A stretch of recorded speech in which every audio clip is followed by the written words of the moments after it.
ए गम गुसार मेरे दोस्त आजमाते नहीं, जो जा रहे हों मेरी जान उन्हें बुलाते नहीं। ये दर्द व गम के हैं किस्से तुम्हें रुलाएंगे, हो मुख्तसर भी कहानी मगर सुनाते नहीं।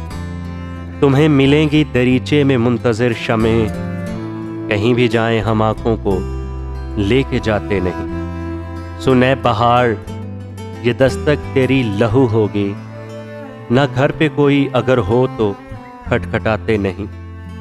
तबीब मेरा ये कहता है मैं हवा बदलूं, कोई बताए कि बदलाओ रास आते नहीं।